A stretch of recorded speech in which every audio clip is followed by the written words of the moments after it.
منبر نور پر جلوہ فرما مقتدر و معتمد و مستند علماء،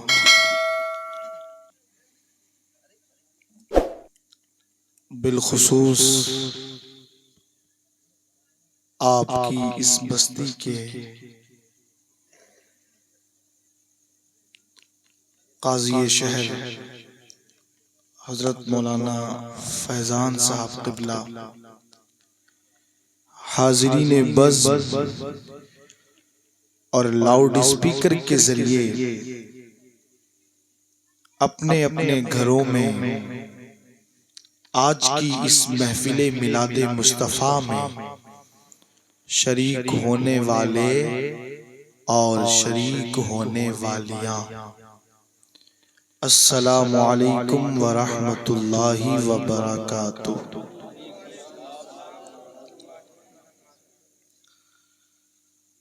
الحمدللہ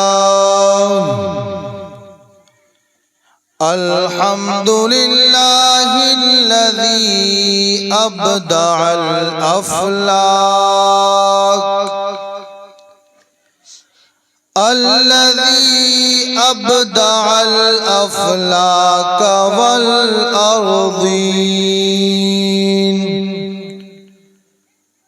والصلاة والسلام على من كان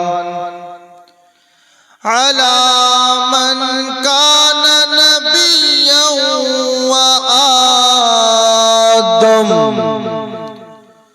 وآدم بين الماء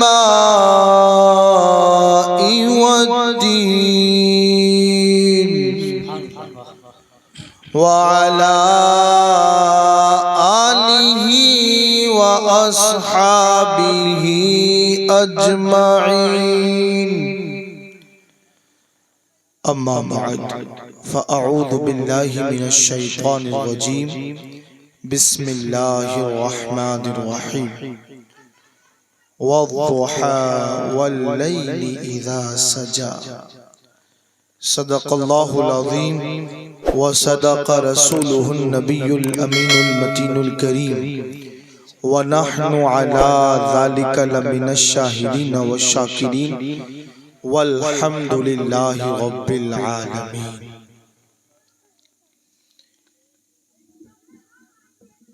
آئیے ایک مرتبہ آقا کریم کی بارگاہ میں نذرانِ عقیدت پیش کریں، پڑھیں اللہم صلی علی، زور سے پڑھیں سب مل کر کے، اللہم صلی علی سیدنا و شفیعنا و حبیبنا و طبیب قلوبنا و مأوانا و ملجأنا و مولانا محمد و بارک وسلم، صلاۃ و سلام علیک یا رسول اللہ صلی اللہ تعالی علیہ وآلہ وسلم۔ آپ سب، میں تو بسواں کو ایک عظیم شخصیت کے نام سے جانتا ہوں جو بہت جلد ہی ہمیں داغ مفارقت دے کر چلے گئے، حضرت مولانا انوار احمد صاحب۔ ان کی زندہ دلی اور ان کا پائے قدم کا ثبات، ان کی ثبات قدمی، ان کا حوصلہ، ان کا عزم، ان کا استقلال، یہ اس قصبے کی پہچان بنا۔ وہ رمق آپ میں بھی آنی چاہیے نا، وہ چیز آپ کے اندر بھی فیل ہونا چاہیے۔ مجھے لمحہ لمحہ محسوس ہو کہ میں اسی شیر اہل سنت مولانا انوار کی بستی میں آج گفتگو کر رہا ہوں۔ مولانا انوار صاحب بڑی خوبیوں کے مالک تھے، اللہ پاک نے ان سے دین کی بہت خدمت لی، اور دعا ہے کہ رب تبارک و تعالی ان کی قبر پر رحمتوں کی جھما جھم برسات عطا فرمائے۔ اور یقیناً ہم دعا کریں یا نہ کریں، ان کے ایسے عمل، ان کے ایسے کام ہیں جو ان کے لیے صدقہ جاریہ بن چکے ہیں، بے شک کیا بات ہے۔ اس کا کنٹینیو ثواب انہیں مل رہا ہے۔ اور اللہ پاک ان کے بعد ان کے جانشین مولانا فیضان صاحب کو بھی وہ عزم اور وہ حوصلہ عطا فرمائے جو در حضور امام احمد رضا سے حضرت علامہ انوار کو ملا تھا۔ تو میں امید کروں آپ اسی جواں مردی کے ساتھ سنیں گے، انشاءاللہ زور سے کہیں ایک بار انشاءاللہ۔ ہاں اب تھوڑا لگنے لگا ہے، محسوس ہونے لگا ہے۔ دیکھیں میں اپنی تقریر کی تمہید میں ایک بات ہر جگہ کہتا ہوں، خاص طور سے اس موسم میلاد میں۔ آج کا جو عنوان ہے وہ عظمت مصطفیٰ صلی اللہ علیہ وآلہ وسلم ہے۔ آپ کے تذکرے کو ہم سنیں گے انشاءاللہ۔ یاد رکھیں، نماز ہو، روزہ ہو، زکوٰۃ ہو، یہ تمام فرائض، یہ تمام واجبات، یہ تمام عبادات، ان کی اپنی جگہ اہمیت ہے۔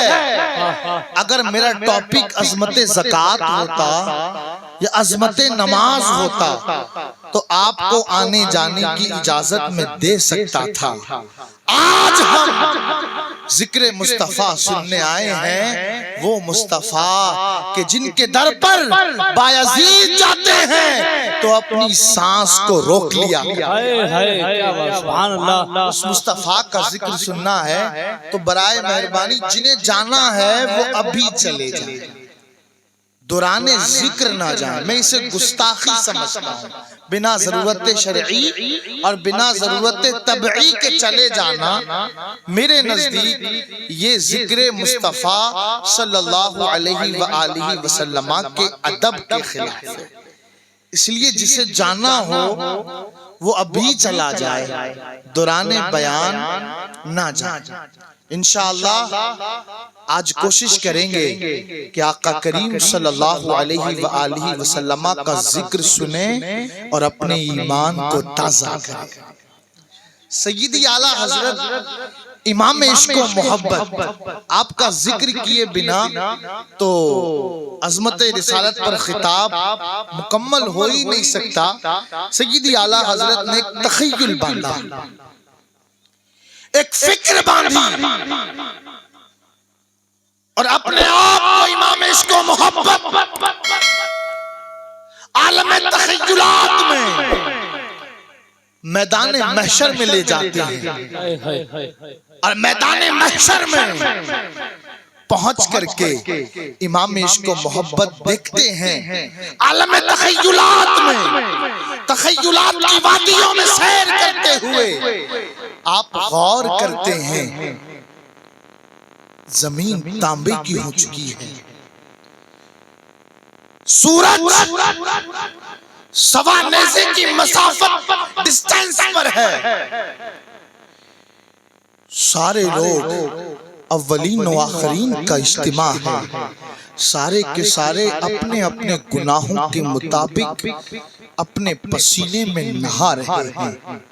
کسی کا پسینہ اس کے ٹخنوں تک پہنچ چکا ہے، کسی کا پسینہ اس کی ناف تک پہنچ چکا ہے، اور کسی کا پسینہ اتنا اتنا اتنا ہے کہ وہ اپنے پسینے میں سر سے لے کے پاؤں تک ڈوبا ہوا ہے۔ ایسا سخت، ہولناک، کربناک عالم ہے، سب پریشان ہیں کہ اس آزمائش سے چھٹکارا کیسے ملے، اس پریشانی کا مداوع کیسے کیا جائے۔ سب دوڑے دوڑے انبیاء کرام کے پاس جاتے ہیں۔ کبھی حضرت نوح علیہ السلام کے پاس پہنچتے ہیں، وہ بھی کہہ دیتے ہیں اذهبوا الی غیری، کسی اور کے پاس جاؤ۔ کبھی حضرت سلیمان علیہ السلام کے پاس پہنچتے ہیں، وہ بھی فرما دیتے ہیں اذهبوا الی غیری، کسی اور کے پاس جاؤ۔ کبھی حضرت زکریا کے پاس پہنچتے ہیں، وہ بھی فرما دیتے ہیں اذهبوا الی غیری، کسی اور کے پاس جاؤ۔ کبھی حضرت موسیٰ کے پاس پہنچتے ہیں، وہ بھی فرما دیتے ہیں اذهبوا الی غیری، کسی اور کے پاس جاؤ۔ آخر میں حضرت عیسیٰ علیہ السلام کے پاس آتے ہیں، وہ فرماتے ہیں اذهبوا الی محمد صلی اللہ علیہ وسلم۔ اے سیاسیاروں، اے گناہوں کا بوجھ سر پہ ڈھونے والوں، اس محشر کی تپش سے اور گرمی سے اگر نجات پانا چاہتے ہو تو ایک ہی ذات ہے، وہ ذات ہے مصطفیٰ کریم صلی اللہ علیہ وسلم۔ کیا بات ہے، سبحان اللہ، بے شک اور مصطفیٰ کریم کے پاس چلے جاؤ، سارے کے سارے آقا کریم کی بارگاہ میں حاضر ہوں گے۔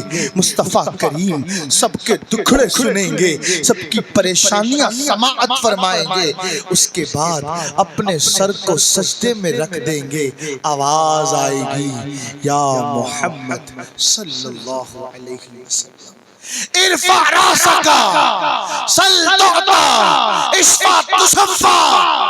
اے محبوب، اپنے سر کو اٹھاؤ، جو مانگو گے عطا کیا جائے گا۔ واہ کیا بات ہے، سبحان اللہ، جس کو چاہو گے اسے بنا حساب و کتاب کے جنت میں داخلہ عطا سبحان کیا اللہ، جائے بے گا۔ شک آقا کریم تھوڑی دیر کے لیے آنسو تو بہائیں گے، لیکن اس کے بعد پھر جو نوید، جو بشارت بارگاہ مولا سے ملے گی، اس کی بنیاد پر سارے مجرم کھل اٹھیں گے، خوش ہو چکیں گے۔ اسی کو امام عشق و محبت فرماتے ہیں، پیش حق مزدہ شفاعت کا، پیش حق مزدہ شفاعت کا سناتے جائیں گے، آپ روتے جائیں گے، ہم کو ہنساتے جائیں گے۔ سبحان اللہ، آپ روتے جائیں گے، ہم کو ہنساتے جائیں گے، باغ جنت میں محمد مسکراتے جائیں گے، پھول رحمت کے جھڑیں گے، ہم اٹھاتے جائیں گے۔ اور فرماتے امام عشق و محبت، حشر تک ڈالیں گے ہم پیدائش مولا کی دھوم، مثل فارس نجد کے قلعے گراتے جائیں گے۔ سبحان اللہ، سبحان اللہ۔ سیدی اعلیٰ حضرت امام عشق و محبت نے آقا کریم صلی اللہ تعالی علیہ وآلہ وسلم کا بہت عشق کے ساتھ، محبت کے ساتھ اپنے اشعار میں تذکرہ فرمایا۔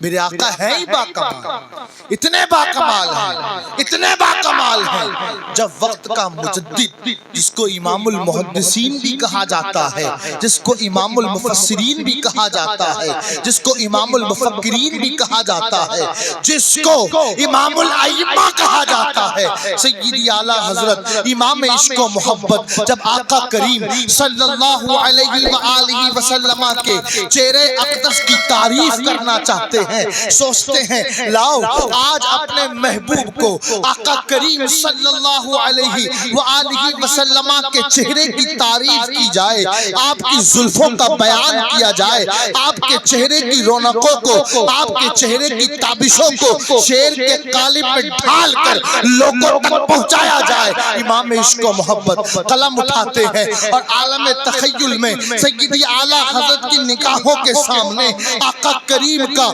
نورانی چہرہ ہے، وہ چہرہ جو شمس و قمر سے بھی اعلیٰ ہے، وہ چہرہ جس کے روشنی کے سامنے سورج کی کرنیں شرما جاتی ہیں، وہ چہرہ جس کی تابندگی کے سامنے چاند بھی اپنا دل ہار بیٹھتا ہے۔ امام عشق و محبت سوچتے ہیں لاؤ اپنے آقا کی تعریف کی جائے، قلم اٹھاتے ہیں، وہ امام کہ جس کے کلام کو امام الکلام کہا جاتا ہے، وہ امام جو لفظوں کا ایسا بادشاہ ہے جس کے سامنے الفاظ خود دست بدستہ کھڑے ہو جاتے ہیں۔ وہ امام جب چاہتا ہے کہ محبوب کے چہرے کی تعریف کی جائے تو کسی ایک بات پر قائم نہیں رہ پاتا، کبھی کچھ کہتا ہے اور کبھی کچھ اسی کا خود انکار کر دیتا ہے۔ قلم اٹھاتے ہیں اور لکھتے ہیں رخ دن ہے یا مہر سما، یہ بھی نہیں وہ بھی نہیں، شب زلف یا مشک خطا، یہ بھی نہیں وہ بھی نہیں۔ پھر آخر میں سوچتے ہیں لاؤ اپنے محبوب کو تشبیہ دی جائے سورج سے۔ کس سے تشبیہ دی جائے؟ زور سے بولے کس سے؟ سورج سے۔ لیکن عقل نے سوچا کہ محبوب کے حسن کو سورج کے مشابہ قرار دیا جائے، سورج جیسا کہا جائے۔ عقل نے فیصلہ کر دیا، امام نے قلم اٹھایا اور لکھنا چاہا کہ میرے مصطفیٰ کا چہرہ سورج جیسا ہے، تو عشق پکار اٹھا امام رک جا، اے امام تھم جا، اس لیے کہ سورج جب نکلتا ہے تو ایک وقت کے بعد ڈوب جاتا ہے، اور خدا کی قسم مکہ مکرمہ کا سورج، اس بطحہ مبارکہ کا سورج جب سے نکلا ہے آج تک اس کی روشنی سے سارا عالم منور ہو رہا ہے۔ سبحان اللہ سبحان اللہ۔ مکہ کا سورج، مدینے کا سورج، ہم سب کے آقا نبی کریم صلی اللہ علیہ وسلم کا رخ اقدس یہ سورج کی طرح نہیں ہو سکتا، اس لیے کہ سورج ایک وقت کے بعد ڈوب جاتا ہے، اور آج تک میرے مصطفیٰ کے چہروں کی میرے مصطفیٰ کے چہرے کی کرنوں کی برکتیں سورج لوٹ رہا ہے۔ جب سے نکلا ہے بطحہ کا سورج آج تک اس کائنات کو فیضیاب کر رہا ہے۔ سبحان اللہ، بے شک کیا بات ہے۔ سورج تو ہو نہیں سکتا۔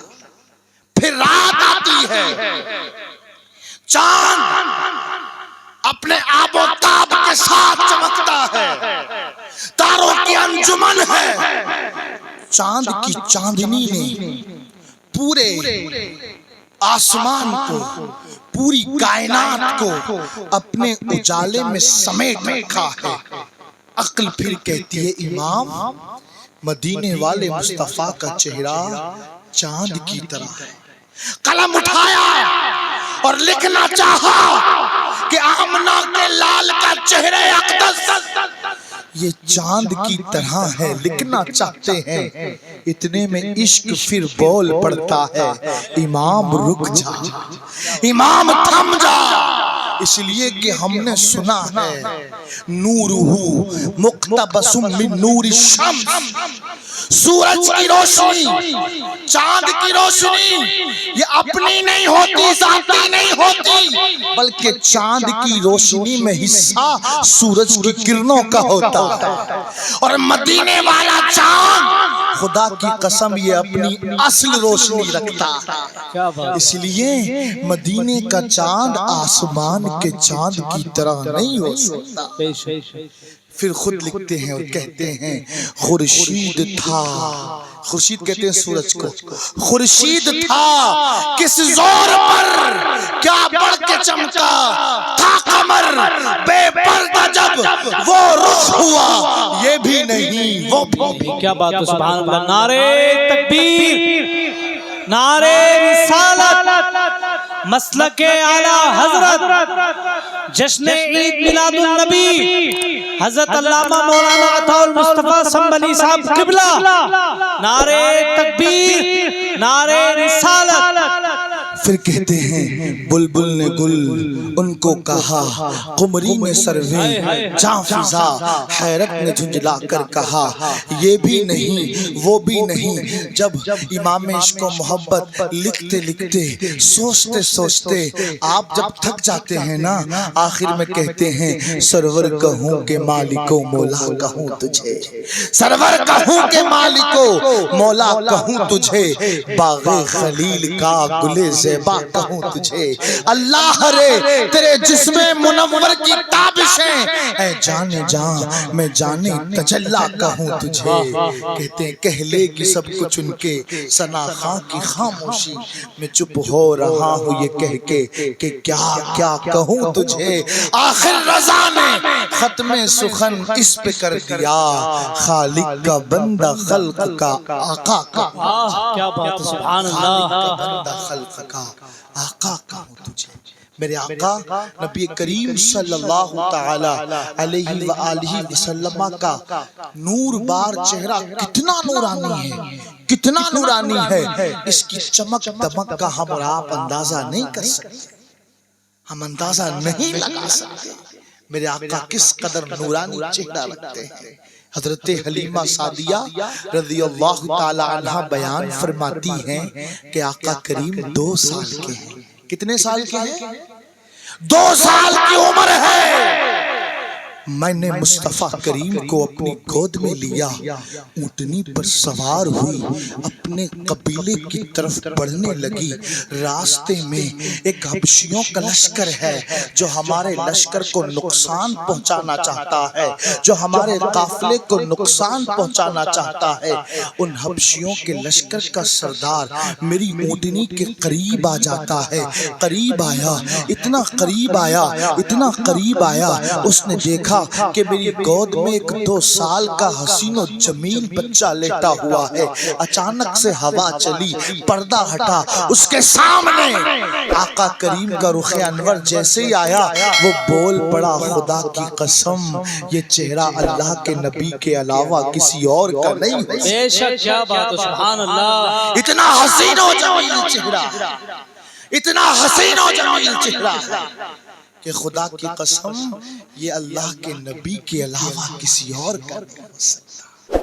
ایسی عظمت والے ہیں ہم سب کے آقا، ہم سب کے ماوا و ملجا نبی اکرم صلی اللہ تعالی علیہ وآلہ وسلم۔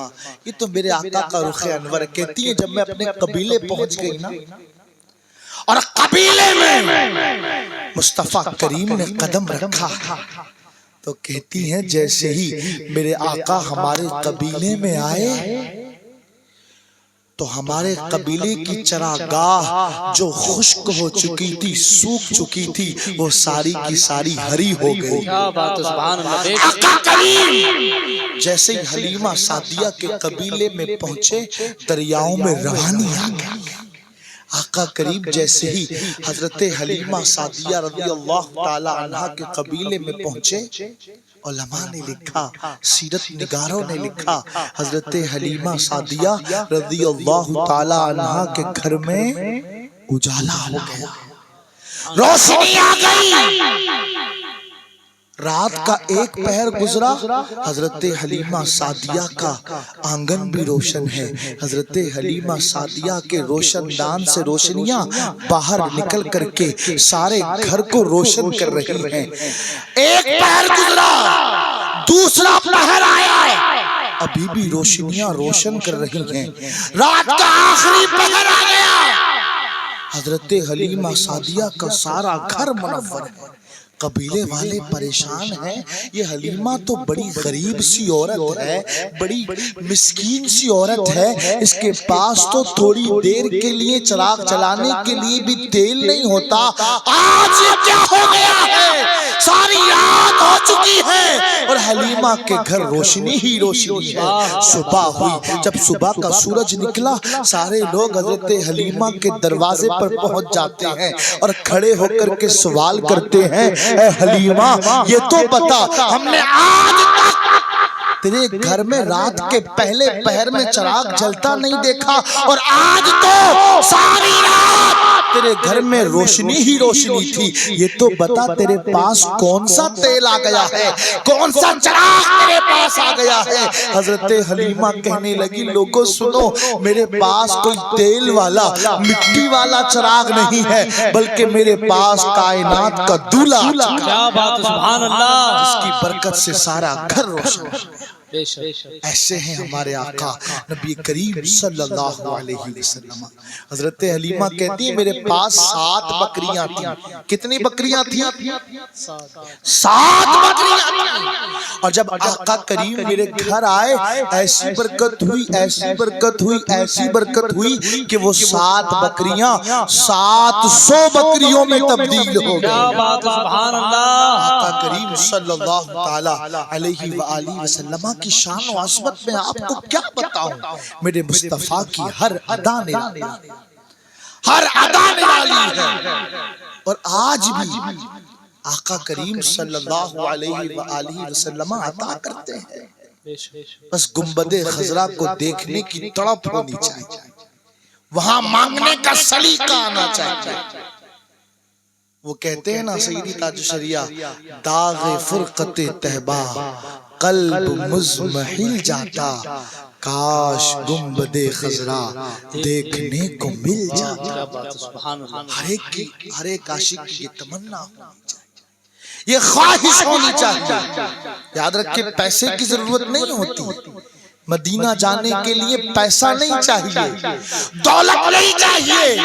مدینہ وہی جاتا ہے جسے مدینے والے مصطفیٰ بلاتے ہیں۔ تڑپ سچی ہونی چاہیے، عشق سچا ہونا چاہیے، محبت سچی ہونی چاہیے۔ پھر دیکھو کہاں کا منصب، کہاں کی دولت، جسے قسم خدا کی ہے یہ حقیقت، جسے بلایا ہے مصطفیٰ نے وہی مدینے کو جانا۔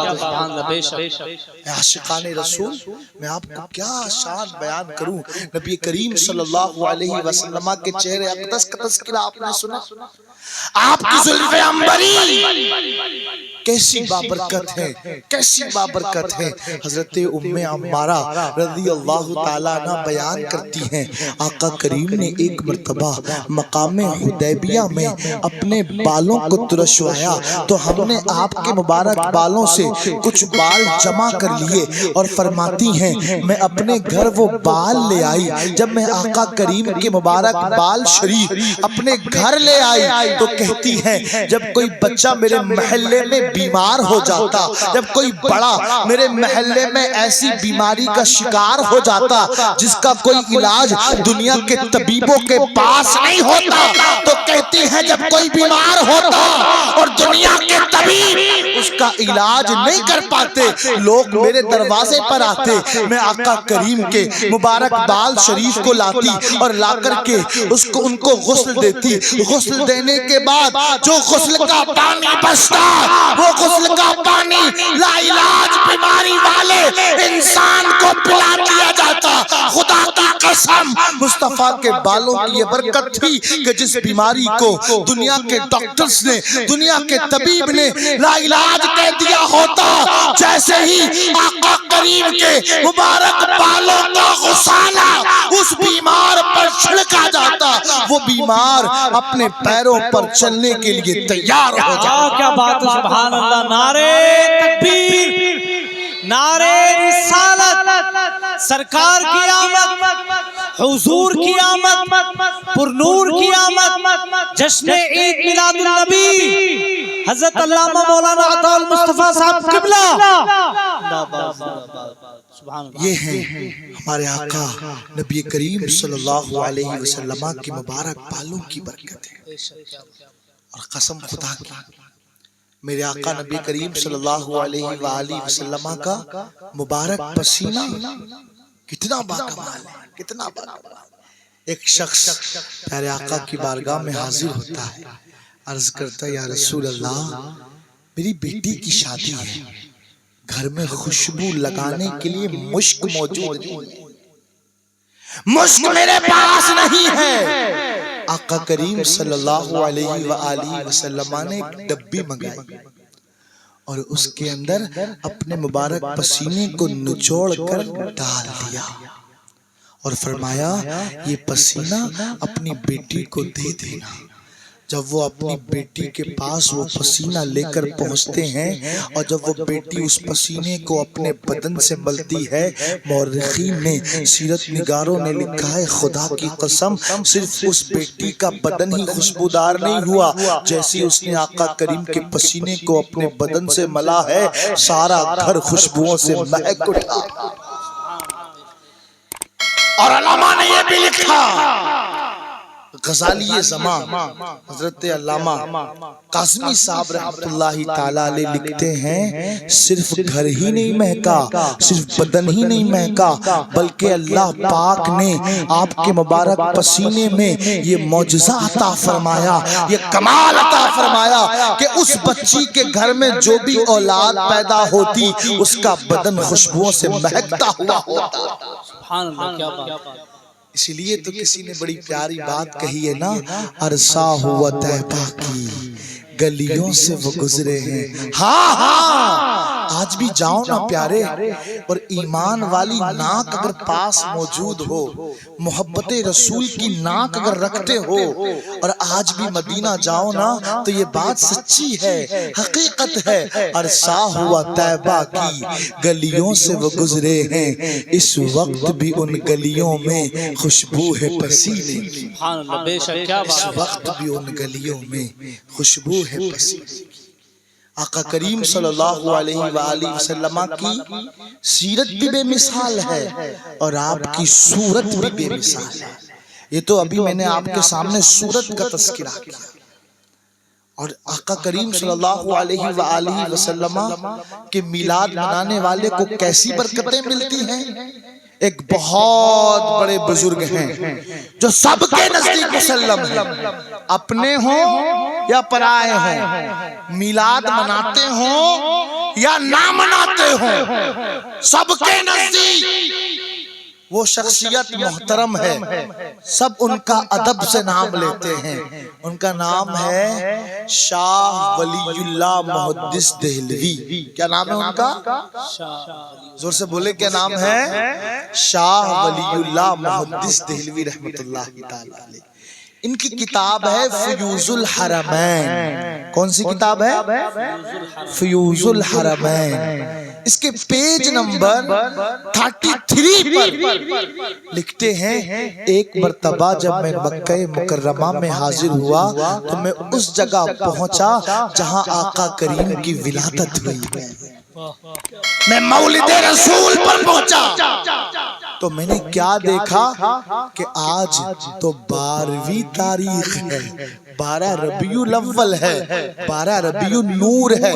فرماتے ہیں میں نے دیکھا کہ وہاں عرب کے بڑے بڑے علماء آقا کریم کا میلاد منا رہے ہیں، سب کھڑے ہیں، حلقہ بنائے کھڑے ہیں، وَيُصَلُّونَ عَلَى النَّبِيِّ، اور سارے کے سارے آقا کریم کی بارگاہ میں درود و سلام کے نذرانے پیش کر رہے ہیں، سب پیش کر رہے ہیں، اور ساتھ ہی ساتھ میں آقا کریم کے کمالات، آقا کریم کے معجزات، آقا کریم کے حسن و جمال کا تذکرہ کر رہے ہیں۔ کہتے ہیں میں قریب ہوا، میں جب ان کے حلقے میں شامل ہوا جو میلاد منا رہے تھے تو میں نے دیکھا کہ ایک نور نکلا، اور وہ نور اس جگہ سے لے کر کے آسمان تک نور کی لڑی بن گیا۔ اور کہتے ہیں خدا کی قسم میں نے وہ نور صرف ظاہری آنکھوں سے نہیں بلکہ میں نے ظاہری آنکھوں کے ساتھ ساتھ روح کی آنکھوں سے بھی دیکھا۔ آقا کریم صلی اللہ علیہ وآلہ وسلم کا جو میلاد مناتے ہیں ان کو رب تبارک و تعالی نور عطا فرماتا ہے۔ کیا عطا فرماتا ہے؟ نور عطا فرماتا ہے۔ آقا کریم صلی اللہ علیہ وآلہ وسلم جب پیدا ہوئے، آپ کا ایک میلاد غزوہ تبوک کے موقع پر حضرت عباس نے پڑھا۔ کس نے پڑھا؟ حضرت عباس۔ آقا کریم کی بارگاہ میں حاضر ہوتے ہیں، عرض کرتے یا رسول اللہ مجھے نعت پڑھنے کی اجازت چاہیے۔ آقا کریم نے اجازت دے دی۔ کم و بیش 30,000 کا لشکر ہے۔ آقا کریم صلی اللہ علیہ وآلہ وسلم کے 30,000 صحابہ صحابہ کرام موجود ہیں.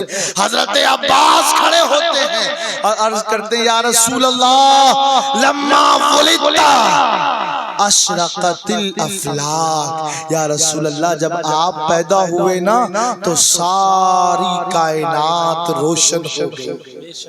وَأَضَاءَتْ بِنُورِكَ الْأَطْلَاقُ. یا رسول اللہ آپ کے نور سے ساری کائنات منور ہو گئی.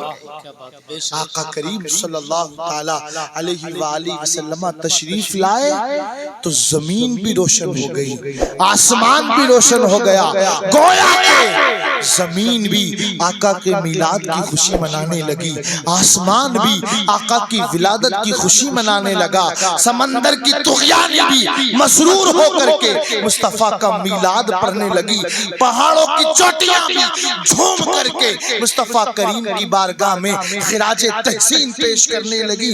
اسی کو حکیم الامت کہتے ہیں نثار تیری چہل پہل پر, نثار تیری چہل پہل پر ہزاروں عیدیں ربیع الاول سوائے ابلیس کے جہاں میں سبھی تو خوشیاں, زور سے بولو نا, سبھی تو خوشیاں, سبھی تو خوشیاں, سبھی تو خوشیاں منا رہے ہیں. آقا کریم صلی اللہ علیہ وسلم کی عظمت کا ڈنکا ہر شے بجاتی ہے, اور کیوں نہ بجائے. میرے آقا ہیں اتنے باکمال, ہیں اتنے خوبصورت, ہیں اتنے عظمت والے, ہیں اتنی شان والے. میرے آقا نبی کریم صلی اللہ تعالی علیہ وآلہ وسلم نے جو فرمایا وہ ہو کر کے رہا, جو آپ نے کہہ دیا, جو آپ کی زبان سے نکلا وہ ہوا. میرے آقا نے فرمایا روم فتح ہوگا تو روم فتح ہوا. میرے آقا نے فرمایا شام فتح ہوگا تو شام فتح ہوا. میرے آقا نے فرمایا ایران فتح ہوگا تو ایران فتح ہوا. حضرت سراقہ بن مالک رضی اللہ تعالیٰ میرے آقا کے صحابی ہیں, ایمان نہیں لائے تھے. ایمان لانے سے پہلے کا اپنا واقعہ بیان کرتے ہیں.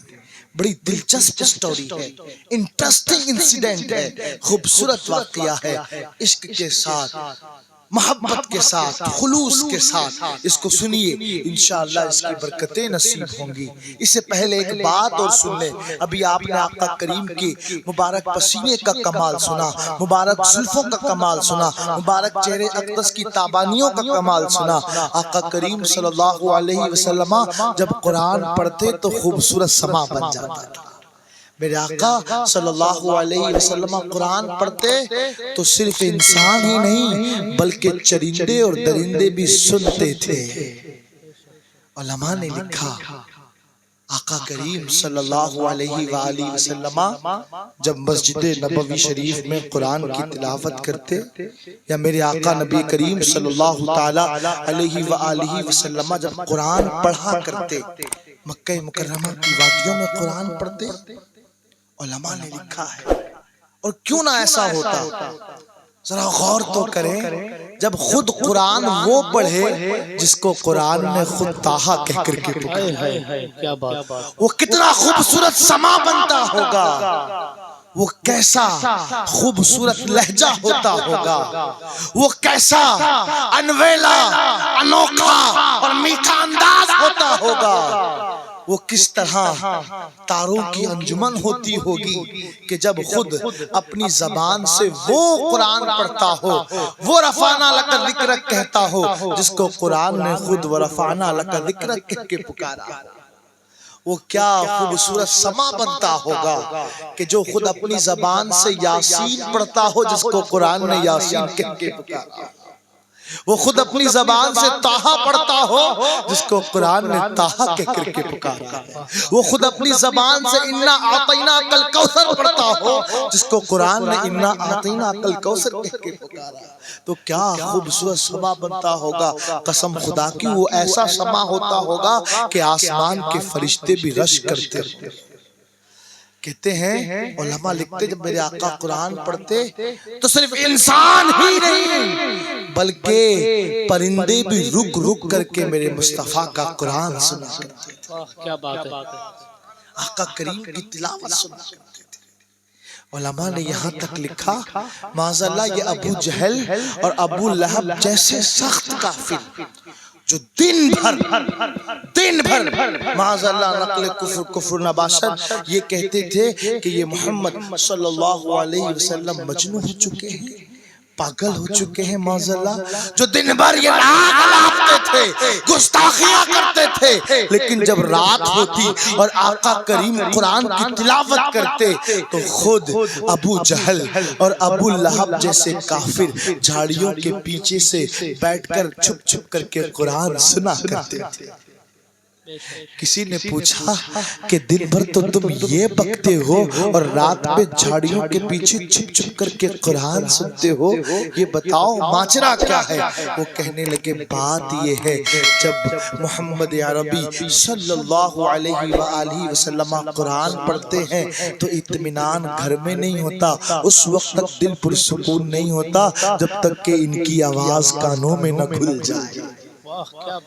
اتنا خوبصورت قرآن، اتنا خوبصورت لب و لہجہ، اتنی خوبصورت آواز میرے آقا نبی کریم صلی اللہ علیہ وآلہ وسلم کی ہے۔ اور معاذ اللہ آج کچھ لوگ کہتے ہیں کہ میرے آقا نبی بڑا ٹرینڈنگ ایشو ہے، بڑا ٹرینڈنگ ایشو ہے، آج کل سوشل میڈیا کا برننگ ٹاپک ہے۔ کچھ لوگ یہ کہنے نکلے ہیں کہ معاذ اللہ آقا کریم پڑھنا نہیں جانتے تھے۔ ارے دنیا میں جتنا بھی علم ہے یہ سارا کا سارا میرے مصطفیٰ کے قدموں کی دھول کا صدقہ ہے۔ آقا کریم کے علم کا صدقہ سب لوگ کھا رہے ہیں، سب علماء اسی علم کو حاصل کر رہے ہیں جو آقا کریم نے عطا کیا ہے، تو وہ کیسے بنا پڑھے لکھے ہو سکتے ہیں؟ بلکہ کوئی بھی اس وقت تک عالم نہیں بن سکتا جب تک کہ اسے میرے مصطفیٰ کے نور علم سے حصہ نہ ملے۔ آقا کریم صلی اللہ علیہ وآلہ وسلم کی آواز اتنی پیاری۔ حضرت سراقہ بن مالک کہتے ہیں کہ میں ابھی اسلام نہیں لایا تھا، ابھی میں نے دامن مصطفیٰ صلی اللہ علیہ وآلہ وسلم سے وابستگی اختیار نہیں کی تھی، اعلان ہوا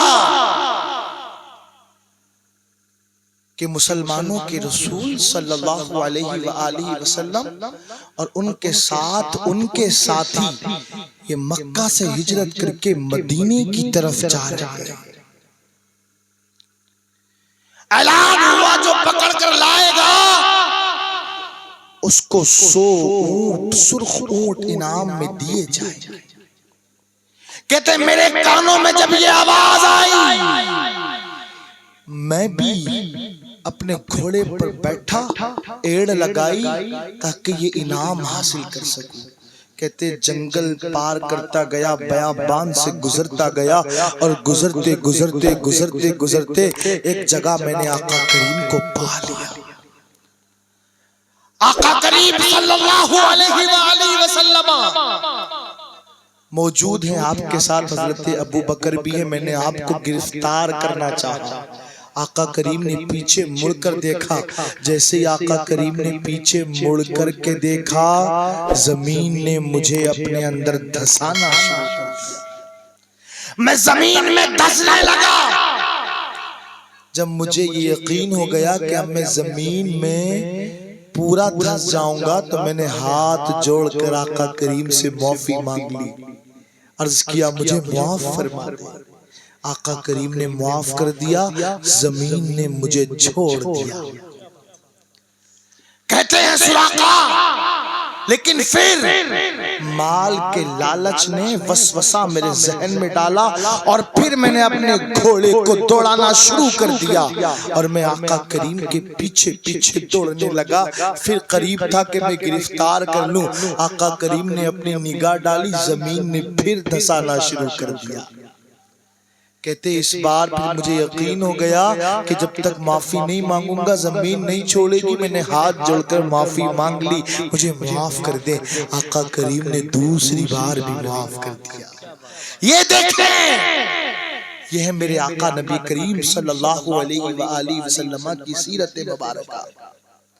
بار بار سراقہ جرم کر رہے ہیں، بار بار پیچھا کر رہے ہیں، معافی مانگ رہے ہیں، میرے مصطفیٰ کے چہرے پر شکن نہیں آتی، میرے مصطفیٰ ہر بار معاف کر دیتے ہیں، ہر بار معاف کر دیتے ہیں۔ اور آج ہم کیا کر رہے ہیں؟ بھائی بھائی سے ناراض ہے، بیٹا باپ سے ناراض ہے، اور لاؤڈ اسپیکر کے ذریعے میری ماں اور بہنیں جو سن رہی ہیں ان کے گھر کی آپس میں دیکھیں آپ، بیوی ساس سے، بہو ساس سے ناراض ہے، ساس بہو سے ناراض ہے، ایک دوسرے سے کوئی معافی مانگنے تیار نہیں۔ یاد رکھیں اللہ کے رسول نے ارشاد فرمایا کہ جو اللہ کے لیے عاجزی اختیار کرتا ہے اللہ پاک اس کے مرتبے کو بلند فرما دے۔ بے شک، کیا بات ہے، سبحان اللہ، بے شک۔ اس لیے عاجزی اختیار کرتے ہوئے معافی مانگنے میں پہل کر لیا کرو۔ ہم کون ہوتے ہیں کسی کے جرم پر پردہ نہ ڈالنے والے؟ ہم کون ہوتے ہیں کسی کو اس کی غلطیوں کی سزائیں دینے والے؟ ہم کون ہوتے ہیں کسی سے رشتہ توڑنے والے؟ اگر کبھی سوچا ہے اگر ہمیں رب تبارک و تعالی نے ہماری غلطیوں پر، ہمارے گناہوں پر، ہمارے جرموں پر پکڑ فرما لی تو ہمارا کیا بنے گا؟ وہ رب ہو کر معاف کر دیتا ہے اور ہم بندہ ہو کر کے معاف کرنا نہیں چاہتے کسی کو۔ اے آقا کریم کے عاشقوں، اے بسوا کے سنی مسلمانوں، مصطفیٰ کریم کی سیرت سے درس لے کر کے جاؤ۔ بلکہ علماء نے یہ بھی لکھا کہ جو معاف کرنے میں پہل کرتا ہے اللہ پاک اسے جنت میں پہلے داخل آتا ہے۔ کون نہیں چاہتا کہ جنت میں پہلے داخل ہو؟ اس لیے اگر کسی سے لڑائی ہے نا، کسی نے دل دکھایا ہے نا آپ کا، تو اسے اللہ کی رضا کے لیے معاف کر دیں، اور آج ہی سارے گلے شکوے مٹا دیں اور دوستی کا ہاتھ پہلے آپ بڑھا دیں۔ کیوں؟ اس لیے کہ پہلے بھی جنت میں ہمیں جانا، کسی اور کو موقع نہ دیں۔ بلکہ یہاں تک ہے، مفہوم حدیث ہے کہ جو رشتے داری توڑتا ہے اللہ پاک اس پر جنت کو حرام فرما دیتا ہے۔ تو قطع تعلقی کرنے والے، رشتہ توڑنے والے سنیں، اگر ہم اسی حالت میں اس دنیا سے چلے گئے تو ہمارا کیا بنے گا؟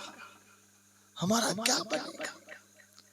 شوہر بیوی سے ناراض ہے، اچھا ہمارے یہاں ایک ٹرینڈ ہے، اگر غلطی شوہر کی بھی ہونا تو وہ یہ چاہتا ہے کہ آغاز گفتگو کا بیوی ہی کرے۔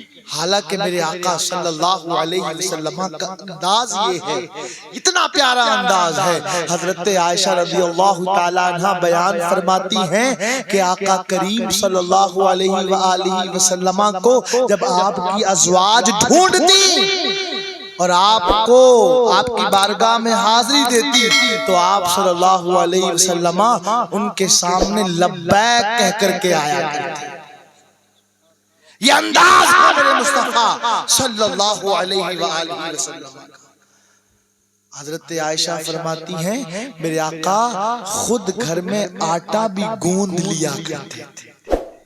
آج اگر بیوی کتنی بھی بیمار ہو، کتنی بھی آزمائش میں ہو، لیکن مجال ہے تو یہ کام کر لے، کیونکہ پھر لوگ تانا دیں گے نا یہ تو جورو کا غلام ہو گیا۔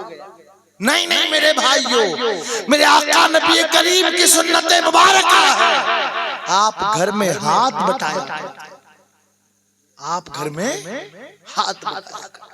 یہ تو شوہر کے لیے، بیوی بھی سنیں، آقا کریم کی حدیث پاک کا مضمون ہے، جس عورت کا انتقال اس حالت میں ہوا کہ اس کا شوہر اس سے ناراض تھا تو اللہ پاک اس پر جنت کی خوشبو کو بھی حرام فرما دیتا ہے۔ وہ عورت جو اس حال میں دنیا سے چلی جائے کہ اس کا شوہر اس سے ناراض ہو تو وہ جنت کی خوشبو بھی نہیں پائے گی۔ اس لیے شوہر بھی کمپرومائز کرے، بیوی بھی کمپرومائز کرے، دونوں مل کر کے شوہر غلام مصطفیٰ بن کر کے آقا کریم کی سیرت کو اپنائے، بیوی کنیز فاطمہ بن کر کے حضرت فاطمہ کے اسوہ حسنہ کو اپنائے، اور دونوں اس طرح گھر میں رہیں تو یقین جانیے میرے پیارے مسلمان بھائیوں، گھر جنت کا گہوارہ بن جائے، گھر باغ اور باغ بن جائے۔ آقا کریم صلی اللہ علیہ وآلہ وسلم، نبی اکرم صلی اللہ علیہ وسلم فرماتے ہیں تم میں بہتر وہ ہے جو اپنے گھر والوں کے ساتھ بہتر ہو۔ آج آدمی گھر جا کے تو جو ہے گھر سے باہر تو بہت لوگوں کے ساتھ اچھا برتاؤ کرتا ہے، اچھے انداز سے پیش آتا ہے، اچھے اخلاق سے پیش آتا ہے، لیکن جب گھر آتا ہے تو نہ سیدھے منہ سے باپ سے بات کرتا ہے، نہ سیدھے ڈھنگ سے بیوی بچوں سے بات کرتا ہے۔ یاد رکھو، یاد رکھو، جتنا جرم دوسرے لوگوں کا دل توڑنے میں ہے، اس سے کہیں زیادہ جرم عظیم اپنے گھر والوں کو تکلیف پہنچانے میں ہے۔ اس لیے گھر والوں کو بھی راضی رکھیں، اپنی گفتگو کا انداز اتنا پیارا رکھیں، اتنا پیارا رکھیں کہ لوگ آپ کے ساتھ گفتگو کرنا چاہیں۔ میرے آقا نبی اکرم صلی اللہ علیہ وآلہ وسلم جب گفتگو فرماتے اتنا ٹہر ٹہر کر گفتگو فرماتے کہ سننے والے کا جی چاہتا آپ بولتے جائیں اور ہم سنتے جائیں۔ کیا بات، سبحان اللہ۔ وہ کہتے نا اتنا خوبصورت انداز ہوتا، تیرے آگے یوں ہیں دبے لچے فصحا عرب کے بڑے بڑے، کوئی جان منہ میں زبان نہیں بلکہ جسم میں جان۔ کیا بات، سبحان اللہ۔ حضرت سراقہ بن مالک کہتے ہیں 2 مرتبہ میں نے یہی کیا، تیسری مرتبہ پھر مال کا لالچ دل میں آ گیا، اور پھر میں گرفتار کرنے کے لیے دوڑا۔ کہتے قریب تھا کہ میں پکڑ لیتا، آقا کریم نے دیکھا زمین نے پھر دھسانا شروع کر دیا، اور اس بار میں گلے تک دھس گیا۔ قریب تھا میری روح نکل جاتی، میں نے معافی مانگی، مجھے معاف کر دے، آقا کریم نے پھر مجھے معاف کر دیا۔ کہتے جب میں نے یہ انداز دیکھا نا، میں بار بار جرم کرتا ہوں آقا کریم معاف کر دیتے ہیں، بار بار جرم کرتا ہوں آقا کریم معاف کر دیتے ہیں، کہتے مجھے یہ انداز اتنا اچھا لگا، میں نے کہا یا رسول اللہ مجھے اپنا غلام بنا دیجیے۔ آقا کریم نے کلمہ پڑھایا، مسلمان ہو گئے۔ پھر آقا کریم نے فرمایا اے سراقہ سن، ان قریب تیرے ہاتھ میں قیصر کا بادشاہ، روم کا بادشاہ جو قیصر ہے، جو وہ کنگن پہنتا ہے، وہ کنگن تیرے ہاتھ میں آ جائے گا۔ سراقہ کہتے میں تعجب کرنے لگا، مسلمانوں کی تو ایک گاؤں پر حکومت نہیں تھی، اور عالم یہ ہے کہ آپ اپنا وطن چھوڑ کر کے مدینہ منورہ کی طرف جا رہے ہیں، لیکن آپ فرما رہے ہیں کہ قیصر جو روم کا بادشاہ ہے، اس کے کنگن سراقہ تیرے ہاتھ میں آئے ہیں۔ کہنے لگے مجھے یقین ہو گیا، میرے مصطفیٰ نے فرمایا ہے تو ضرور ہوگا۔ کہتے آقا کریم کا ظاہری وصال ہو گیا، روم فتح نہیں ہوا۔ پھر کہتے حضرت ابو بکر کا زمانہ آیا، روم فتح نہیں ہوا۔ حضرت عمر فاروق اعظم کا زمانہ آ گیا، کہتے روم فتح نہیں ہوا۔ کہتے ہیں میں بوڑھا ہو گیا، اتنے بوڑھے ہو گئے کہ کمر جھک گئی، آنکھوں کی روشنی کم ہو گئی،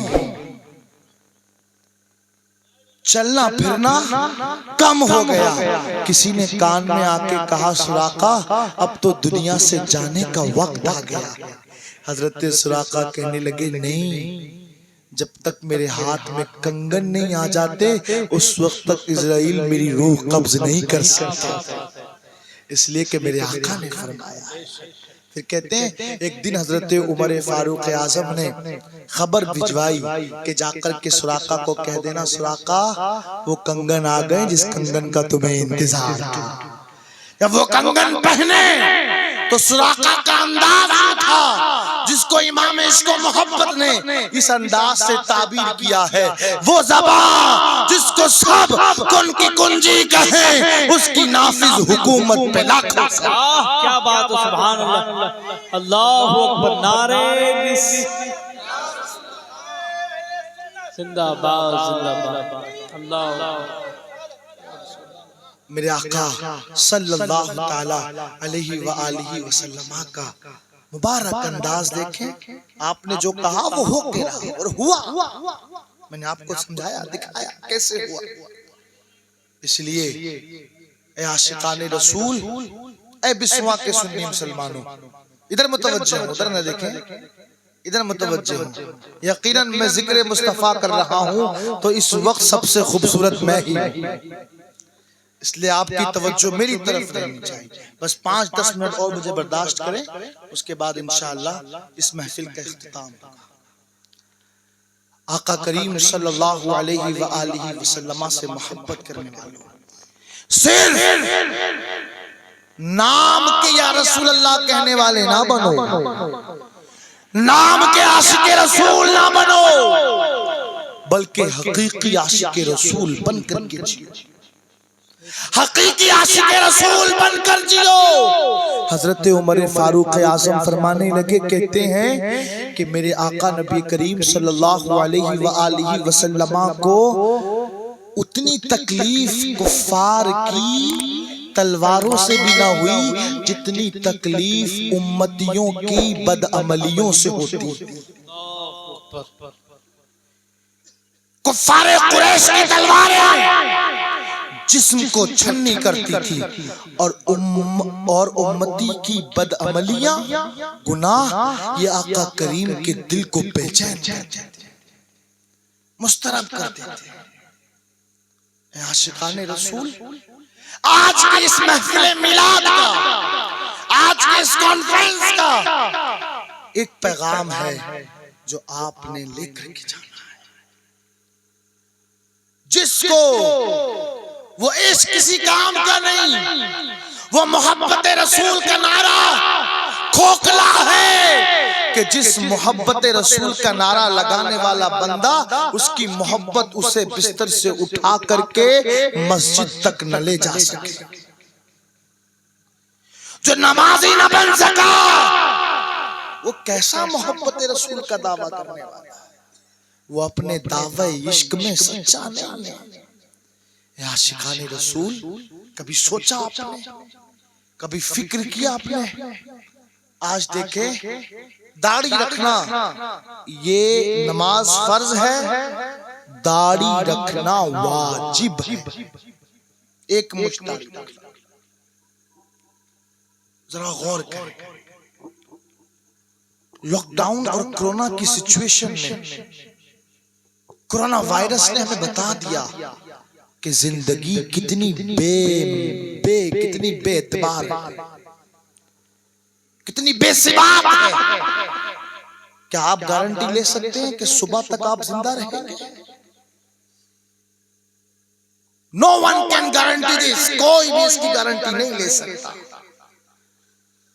کہ آنے والا سورج اور اس کی کرنیں آپ دیکھیں گے، کوئی اس کی گارنٹی لے سکتا ہے؟ نہیں لے سکتا۔ اور آقا کریم نے ہم سے بہت محبت کی ہے، ہم سے بہت پیار کیا ہے۔ حضرت آمنہ فرماتی ہیں، میرا لاڈلا آیا نا، آتے ہی زمین پر سجدہ کیا، ہونٹ ہل رہے ہیں، کان لگا کر کے سنا تو یہ صدا ہے، ربی ہم اے رب میری امت کو بخش دے، اے رب میری امت کو بخش دے۔ اور جب بظاہر آپ اس دنیا سے چلے گئے اور آپ کو قبر مبارک میں اتارا جانے لگا، اتارنے والے صحابہ میں سے کسی نے دیکھا کہ آپ کے ہونٹ ہل رہے ہیں، قریب جا کر کے دیکھا تو یہی صدا تھی، رب ہب لی امتی، اے رب میری امت کو بخش دے، اے رب میری امت کو بخش دے۔ وہ مصطفیٰ ہم سے اتنا پیار کرے، دنیا میں تشریف لائیں تو ہمیں یاد رکھے، اور بظاہر اس دنیا سے جائیں تب ہمیں یاد رکھے۔ لیکن ہم نے کتنا آقا کریم کو یاد کیا ہے، کبھی غور کیا؟ ہم تو ان کی سنت کو چھیل چھیل کر کے نالیوں میں بہا دیتے ہیں۔ کبھی سوچا اگر اسی حالت میں روح قبض انصری سے پرواز کر گئی اور قبر کی دہلیز تک پہنچا دیا گیا، آقا کریم تشریف لائے اور ہمارا یہ بنا چہرہ بنا داڑھی کا چہرہ دیکھا اور ناراض ہو گئے اور اپنے رخ انور کو پھیر لیا، تو ہمارا کیا بنے گا؟ خدا کی قسم، جس قبر میں ناراض ہو کر مصطفیٰ کریم اپنا چہرہ پھیر لیں، اس قبر کی تاریکی کو کوئی چیز روشن نہیں کر سکتی۔ میں نہیں جانتا، آپ نہیں جانتے، نہ جانے کب اس دنیا سے جان جانا۔ اس لیے عاشقوں، آ جاؤ آقا کریم کے دامن کرم سے واپس آ جاؤ۔ قرآن کہتا ہے مومنو، اگر تم اپنی جانوں پر ظلم کر بیٹھو تو انہی مصطفیٰ کریم کے دربار میں آ جاؤ، بے شک یہ مصطفیٰ کریم کے صدقے میں اللہ پاک توبہ کو قبول فرمانے والا ہے۔ اس لیے آ جاؤ، دامن مصطفیٰ سے وابستہ ہو جاؤ اور یہ عہد کرو کہ انشاءاللہ 5 وقتہ نماز پڑھیں گے۔ ہاتھ اٹھا کے عہد کریں، انشاءاللہ 5 وقتہ نماز پڑھیں گے۔ حدیث پاک کا مضمون ہے، جو نماز نہیں پڑھتا اللہ پاک جہنم کے دروازے پر اس کا نام لکھ دیتا۔ اور ایک حدیث پاک میں تو آقا کریم نے یوں فرمایا، من ترک الصلاۃ عمدا فقد کفر، کہ جو نماز چھوڑتا ہے جان بوجھ کر، وہ دائرہ اسلام سے خارج ہو جاتا، وہ کامل مومن نہیں رہتا، اس کا ایمان کھوکھلا ہو جاتا ہے، اس کا ایمان ناقص ہو جاتا ہے، اس کا ایمان ناتمام ہو جاتا ہے، اس کا ایمان نامکمل ہو جاتا ہے جو جان بوجھ کر نماز چھوڑتا ہے۔ ہمارے پاس ہے ہی کیا؟ ہمارے پلے ہے کیا؟ ایمان ہی ہمارے پاس ہے۔ اگر وہی ایمان کھوکھلا ہو جائے اور اسی حالت میں اس دنیا سے جانا پڑے تو لوگوں بتاؤ ہم کیسے سہ سکیں گے؟ رب ناراض ہو گیا، اس کی رحمتوں نے اپنا رخ موڑ لیا، تو ہم کیسے برداشت کریں گے؟ علماء نے لکھا، خاص کر کے میرے وہ نوجوان ساتھی جو اس محفل میں شریک کے غور سے سنیں، حدیث پاک کا مضمون ہے، جب بندہ گناہ کرتا ہے، اس کی جب بندہ آنکھ کے ذریعے بدنگاہی کرتا ہے، وہ نوجوان جو رات کے اندھیرے میں فیس بک، انسٹاگرام اور ایکس کے ذریعے ساری رات گزار دیتے ہیں، وہ نوجوان جو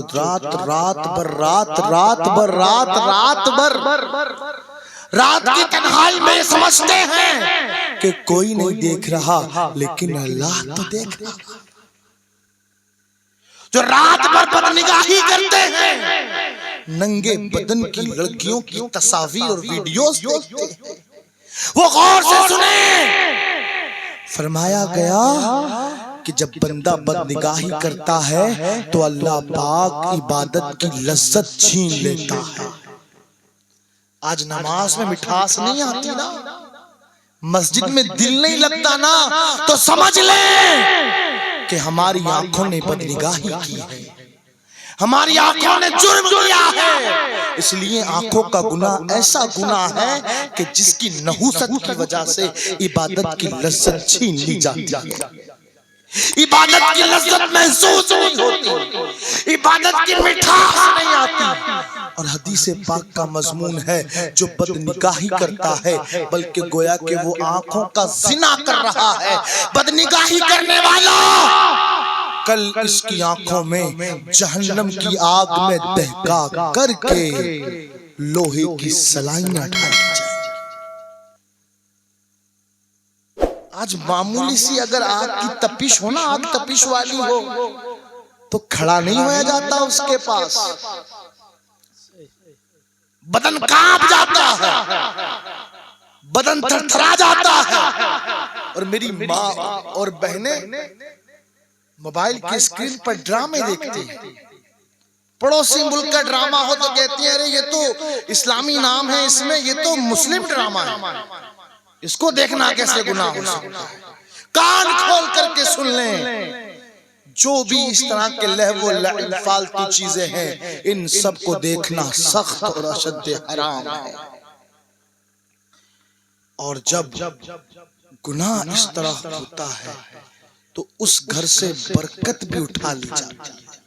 شکایت ہوتی ہے پریشانیوں نے ڈیرا ڈال رکھا ہے، مصیبتیں جاتی نہیں ہیں۔ مولانا صاحب ایک بچہ ٹھیک ہوتا ہے دوسرا بیمار ہو جاتا ہے، تعویذ دے دو۔ یہ تعویذ سے کچھ نہیں ہونے والا جب تک کہ اپنے گھر کا نقشہ تم ٹھیک نہیں کر لیتے۔ گناہوں کی نحوست ہو اور سمجھتے ہو گناہ کرتے جائیں گے اور تعویذات کا اثر ہوگا، نہیں نہیں، تعویذات کا اثر بھی وہی ہوتا ہے جو با وضو ہو کر کے، با نمازی ہو کر کے تعویذ کا استعمال کرتا ہے۔ علماء نے لکھا جس گھر میں بدنگاہی ہوتی ہو، جس گھر کے اندر فلمیں گانے دیکھے جاتے ہوں، اس گھر کے اندر شیطانوں کا ڈیرا ہو جاتا ہے، بیماریاں اس گھر کو اپنا گھر بنا لیتی ہیں۔ اور جس گھر میں تذکرہ مصطفیٰ ہوتا ہو، جس گھر میں اہل ایمان رہتے ہوں، جس گھر میں آقا کریم کی ولادت کا تذکرہ ہوتا ہو، جس گھر میں مصطفیٰ کریم کے معجزات کا بیان ہوتا ہو، جس گھر میں مصطفیٰ کریم کا میلاد پڑھا جاتا ہو، علماء نے لکھا وہ گھر بیماریوں سے شفا پا جاتا ہے۔ بے شک حق ہے۔ گناہ کی حالت میں دنیا سے گئے تو قبر کی پہلی منزل ہی گزارنا بہت مشکل ہو جائے گا، بہت مشکل ہو جائے گا، بہت مشکل۔ اس لیے آپ اور ہم کچھ نہیں کہہ سکتے کہ کل آئے نہ آئے، اس لیے آ جاؤ آج کی اس محفل میلاد میں رو رو کر کے اپنے رب کو راضی کرو، مصطفیٰ کریم کو راضی کرو۔ آج جو وطن عزیز کے حالات ہیں نا، جو ہر طرف ہم ایک آزمائش کا شکار ہیں، اس کی وجہ کچھ اور نہیں، ذالک بما کسبت ایدیکم، یہ ہمارے ہاتھوں کا کمایا ہوا ہے۔ ہم نام تو لیتے ہیں کہ ہم اللہ کے رسول کے چاہنے والے ہیں، لیکن آقا کریم کی سیرت کو اپنانا نہیں چاہتے۔ جارج برنارڈ شاہ نے علامہ عبد علی میرٹھی سے مناظرے کے وقت کہا تھا I love Islam but I hate Muslims because they don't follow Islam completely۔ وہ کہتا ہے اسلام سے پیار ہے، اسلام سے محبت ہے، لیکن مسلمانوں سے نفرت ہے۔ کیوں؟ اس لیے کہ یہ مسلمان اپنے نبی کو ہی مکمل طور پر اپناتے نہیں، فالو نہیں کرتے۔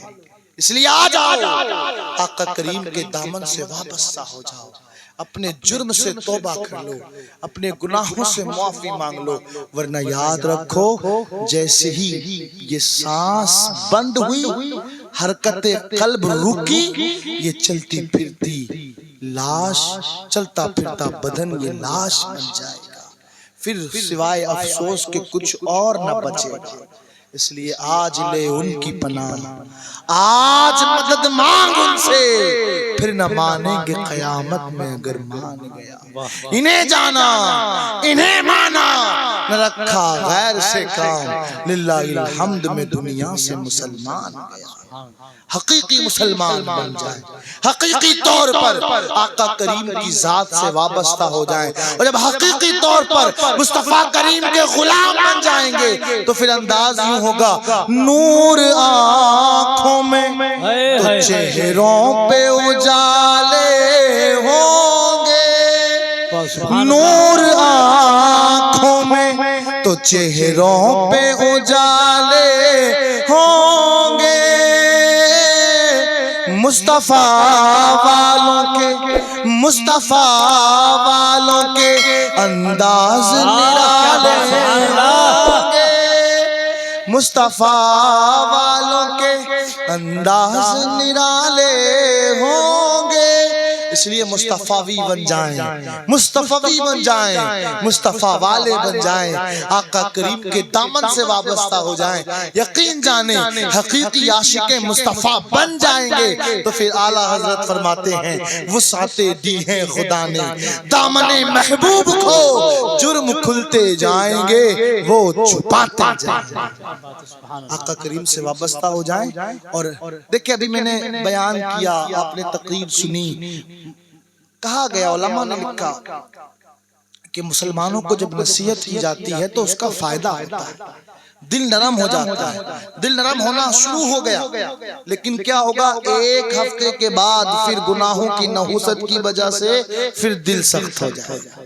تو ضروری ہے کنٹینیو اس دل کی صفائی ہوتی رہنی چاہیے۔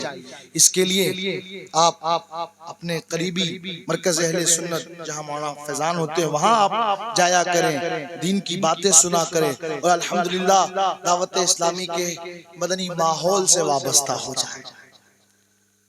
انشاءاللہ دل بھی پاکیزہ ہو جائے گا اور ایمان کو بھی تازگی مل جائے گا۔ کس تاریخ میں قافلے سفر کر رہے ہیں؟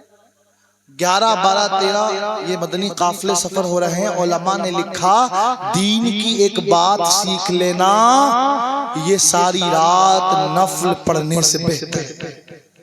اس مدنی قافلے میں دین کی باتیں سکھائی جاتی ہیں۔ آپ ہمارے مبلغین دعوت اسلامی سے رابطہ کریں اور مدنی قافلوں میں سفر کریں۔